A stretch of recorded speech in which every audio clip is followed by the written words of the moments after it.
الحمد لله وحده والصلاة والسلام على من لا نبي بعده أما بعد فقد قال الله تبارك وتعالى في الكلام المجيد والفرقان الحميد أعوذ بالله من الشيطان الرجيم بسم الله الرحمن الرحيم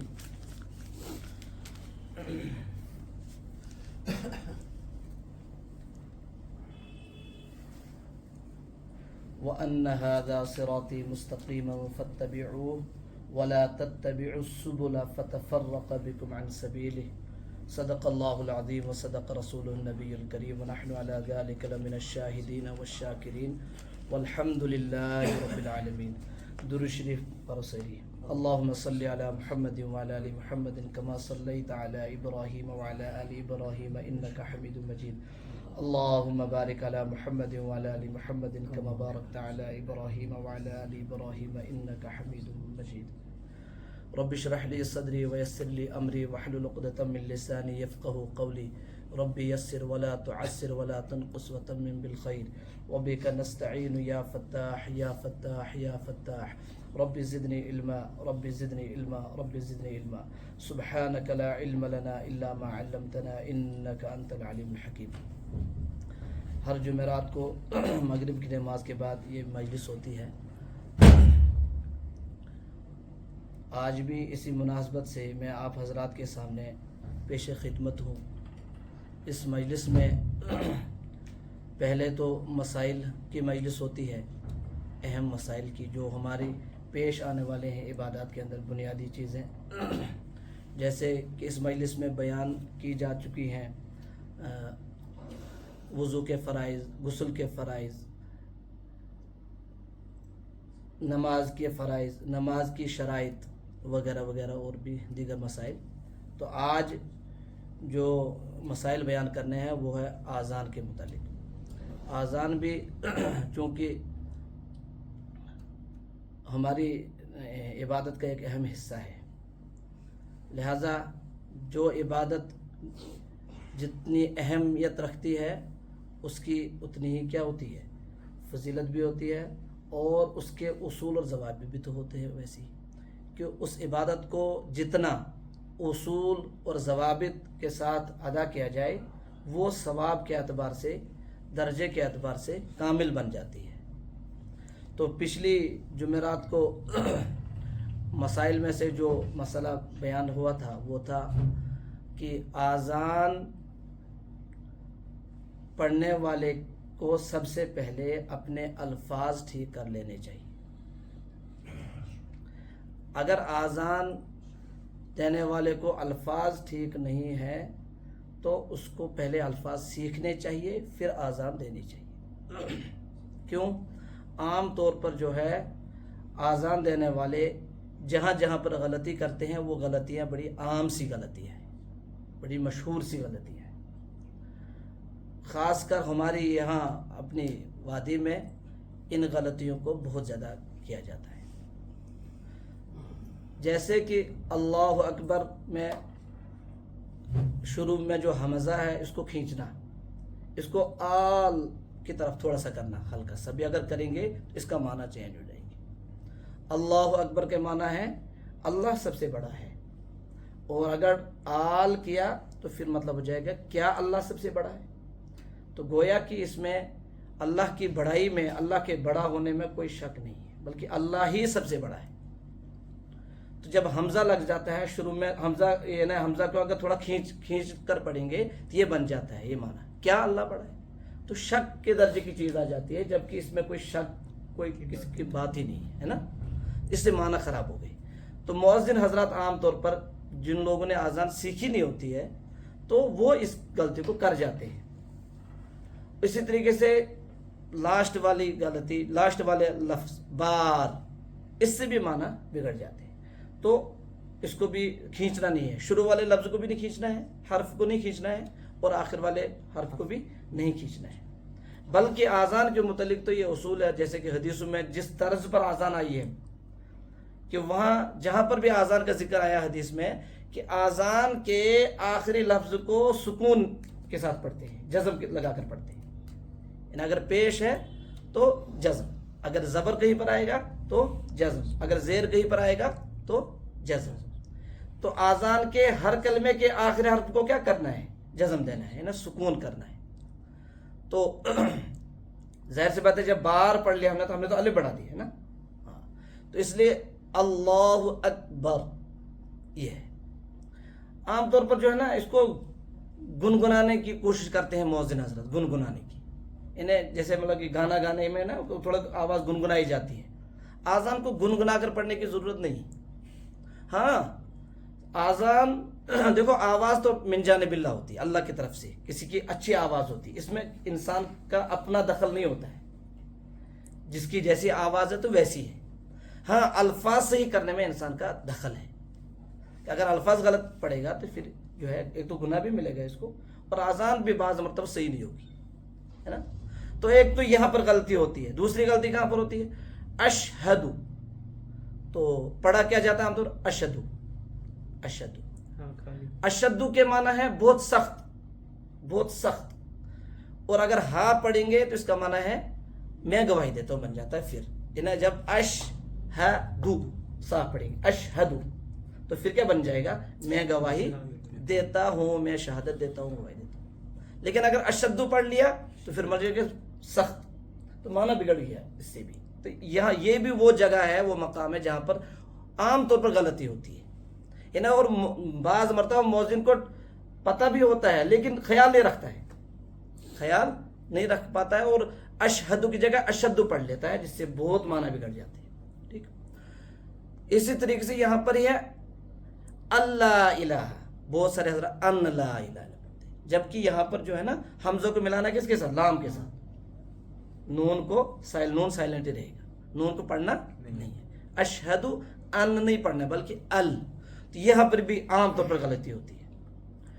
تو اسی طریقے سے جو آپ اگر آگے دیکھ لیں گے اشہدو ان محمد رسول اللہ، تو بہت سارے حضرات دور پڑھ لیتے ہیں، جبکہ کیا ہے؟ در. رسول اللہ بعض مرتبہ رسول اللہ پڑھ لیتے ہیں بہت سارے. تو یہ غلطی ہے، موٹی موٹی غلطی ہے جو ہونی نہیں چاہیے.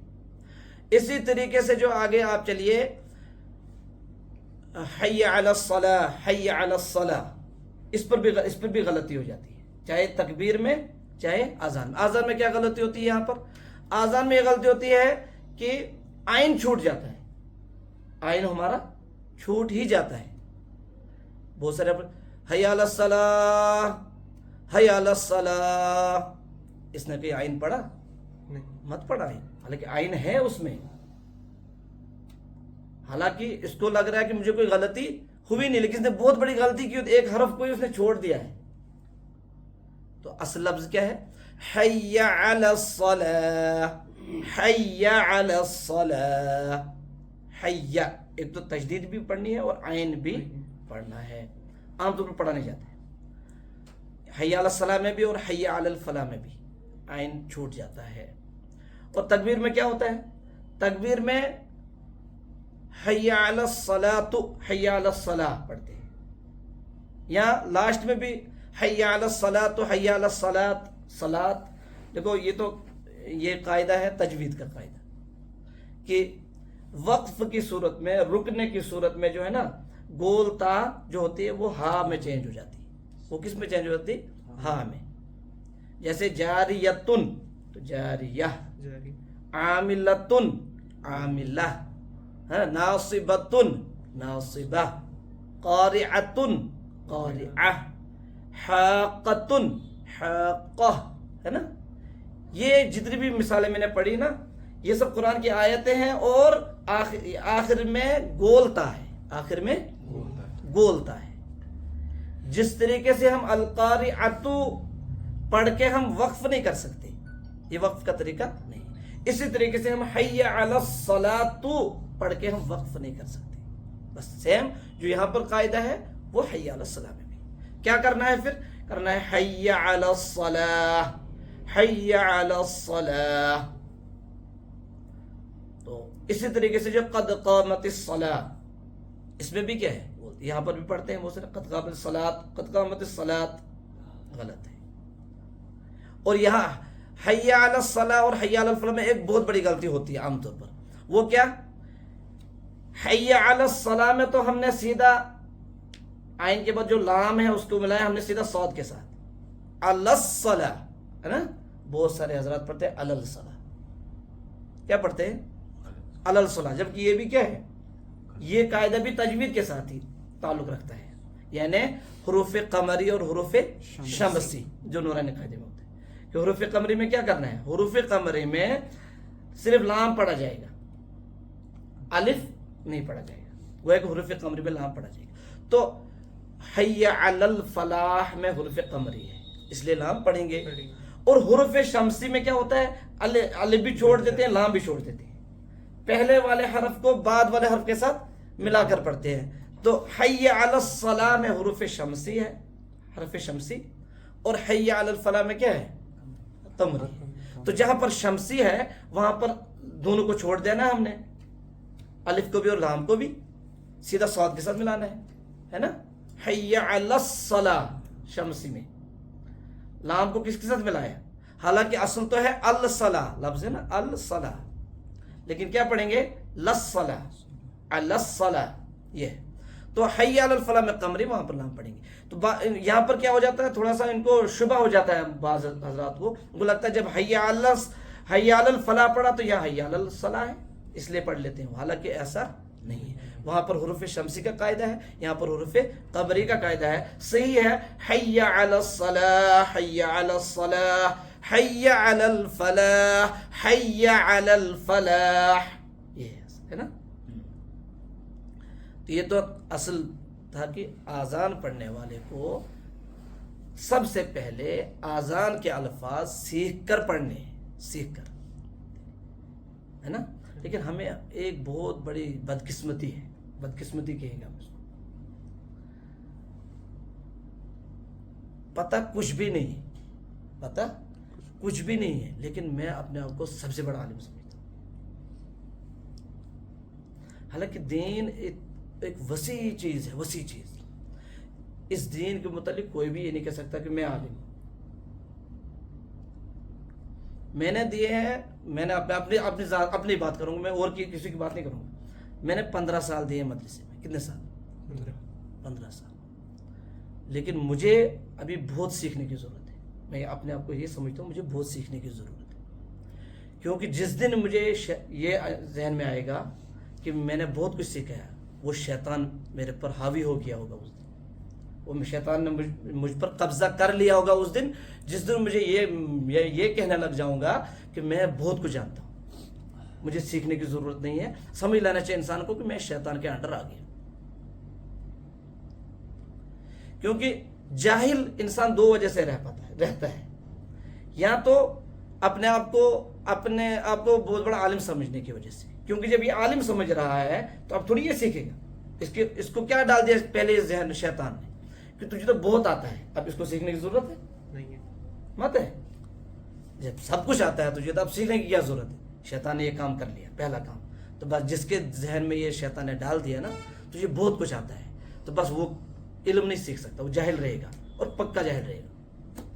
اور دوسرا انسان تب جاہل رہتا ہے، علم نہیں سیکھ پاتا ہے جب انسان شرم آتا ہے، شرم جب کرتا ہے نا کہ میں چاہے چھو میں ہمس برونکن پہ ہیچو، ہمس برونکن پہ ہیچنے کا سو میں کیسے حد تک میں تو کمزور ہو جاؤں گا، ہاں؟ تو بس یہ دو چیزیں ہیں انسان کو، اگر کسی کو جاہل رہنا ہے نا اس کو ان دو چیزوں پر عمل کرنا ہے، سب سے بڑا اور پکا جاہل بن جائے گا، جہالت کے اعلیٰ سرٹیفکیٹ مل جائے گی اس کو، ان دو چیزوں پر عمل کرنا ہے۔ حالانکہ انسان کو تو مطمئن رہنا ہی نہیں چاہیے، بلکہ جب تک میں زندہ ہوں، جب تک مجھے اللہ نے زندگی دی ہے مجھے سیکھنا ہے، اور میں سیکھنے کا محتاج ہوں، یہ ذہن ہونا چاہیے ایمان والے کو، ہے نا؟ تو یہ آذان کا پہلا مسئلہ تھا کہ الفاظ کو ٹھیک کرنا ہے، کیا کرنا ہے؟ الفاظ۔ اس کے بعد جو شرائط ہے نا آذان کے حوالے سے، وہ ہے ایک تو آذان کے لیے شرائط ہے، دوسرے مؤذن کے لیے شرائط، یہ الگ الگ چیزیں ہیں۔ تو آج ہم کریں گے صرف جو شرائط آذان کے لیے بیان کی گئی ہے، وہ آذان کے لیے جو ہے شرائط ہے وہ ہے کہ آذان وقت کے اندر ہو، وقت سے پہلے نہ ہو، یعنی کیونکہ آذان کس کے لیے دی جاتی ہے؟ نماز کے لیے۔ گویا کہ اصل آذان نہیں ہے، اصل کیا ہے؟ نماز، اصل کیا ہے؟ نماز. تو نماز کی جو شرائط ہے نا، ان شرائط میں سے ایک کیا ہے؟ وقت کا ہونا. اب اگر وقت شروع نہیں ہوا، ہم جو ہے فجر پڑھنے لگ جائیں ابھی، کل کی فجر ہو جائے گی؟ کیوں نہیں ہوگی؟ ہو جانی چاہیے نا، کیونکہ اللہ کی عبادت کر رہے ہیں. کسی ٹائم بھی کر لو، اللہ کا بندہ کر رہا ہے، اللہ کے لیے کر رہا ہے، نیت بھی ٹھیک ہے، اخلاص ہے، سب کچھ ہے. کیوں نہیں ہو جائے گی؟ کیونکہ وقت نہیں ہے. اس سے پتہ چلا نماز کے لیے وقت کا ہونا کیا ہے؟ ضروری ہے. تو جو چیز جو اصل ہے، جب اس کے لیے وقت ضروری ہے، فقہاء کرام نے فرمایا جب اصل کے لیے وقت شرط ہے تو جو اس کی فرع ہے، جو اس کے تابع ہے، اس کے لیے بھی وقت کا ہونا ضروری ہے. جب اصل وقت کے بغیر نہیں ہو سکتی تو اس کی فرع، اس کے انڈر جو وہ بھی وقت کے بغیر. پتہ چلا اگر وقت سے پہلے آذان کسی نے دے دی، اس آذان کو دوبارہ ادا کرنا ہے، اس کا اعادہ کرنا ہے. اس کا کیا کرنا ہے؟ اعادہ کرنا ہے. تو ایک شرط ہے کہ وقت کا ہونا، آذان وقت میں ہو. نمبر 2، آذان کے الفاظ کا عربی زبان میں ہونا، یہ شرط ہے. کشمیری میں نہیں دے سکتے، یہ بھی ترجمہ کو کر دے. خدایش بوڑ، خدایش ساری خود بوڑ، بہت گواہی دِوان کہ اللہ تعالیٰ سے روشن کہیں معبود ہے نا، بہت گواہی دِوان کہ محمد رسول اللہ صلی اللہ علیہ وسلم اللہ تعالیٰ سے بند، بیش اللہ تعالیٰ سے رسول. ہاں، نماز کو نہیں ہو، نماز کو نہیں ہو، کامیابی کو نتھی ہو، کامیابی کو نتھی ہو. ہاں، یہ تو آزان ہی دے رہا ہے نا، لیکن عربی میں ہونا کیا ہے؟ شرط. اس لیے جب عربی میں ہونا شرط ہے تو مؤذن کو الفاظ ٹھیک کرنے پڑیں گے، کیونکہ عربی تو نازک ہے نا، پتہ ہی ہے ہمیں. اچھا، ہو گئی. تیسری شرط ہے، وہ ہے کلمات میں ترتیب کا پایا جانا. کلمات جو آذان کے کلمات ہیں نا، اس میں جو ترتیب ہے نا، اسی ترتیب سے آذان دینا شرط ہے آذان کی صحیح ہونے کے لیے. یعنی کوئی اگر پہلے اوپر سے لائے گا وہ ترتیب کے خلاف ہو جائے گا. یا کسی نے اللہ اکبر کہا، اللہ اکبر، پھر کہے گا اشہد ان محمد رسول اللہ، اس کے بعد کہے گا اشہد ان لا الہ الا اللہ، تو ترتیب کو اگر الٹ پلٹ کرے گا نا، اس سے بھی آذان نہیں ہوگی. تو پتہ چلا آذان کے اندر ترتیب کا ہونا بھی کیا ہے؟ شرط ہے. اچھا جی، اسی طریقے سے چوتھا مسئلہ ہے، وہ ہے آذان کا پے در پہ ہونا. آذان کا پے در پہ ہونا، پے در کے جیسے وضو کے لیے بھی ہے نا کہ وضو کا پے در پہ کرنا ہے نا. تو پے در پہ کا مطلب ہوتا ہے کہ آذان کے درمیان کوئی اور کام نہ کرے. آذان کے درمیان آذان شروع کی تو آذان ہی ختم کرے، آذان شروع کی تو آذان ہی ختم کرے. ایسا نہیں کہ کچھ کلمات کے پھر پانی پینے لگ گیا، پھر بات کرنے لگ گیا، پھر کچھ اور کرنے لگ گیا، ہاں کسی اور کام. تو یہ اس سے یہ بھی شرط ہے پے در پہ ہونا. اگر یہ نہیں کیا نا تو پھر آذان صحیح نہیں ہوگی. تو یہ تھی کتنی شرطیں؟ 4 شرطیں کہ آذان کی. اب انشاءاللہ اگلی جمعرات کو مؤذن کی کے لیے کہ آذان کون دے سکتا ہے، اس کے لیے کیا شرائط ہے شریعت نے بیان کی، وہ انشاءاللہ اگلی جمعرات کو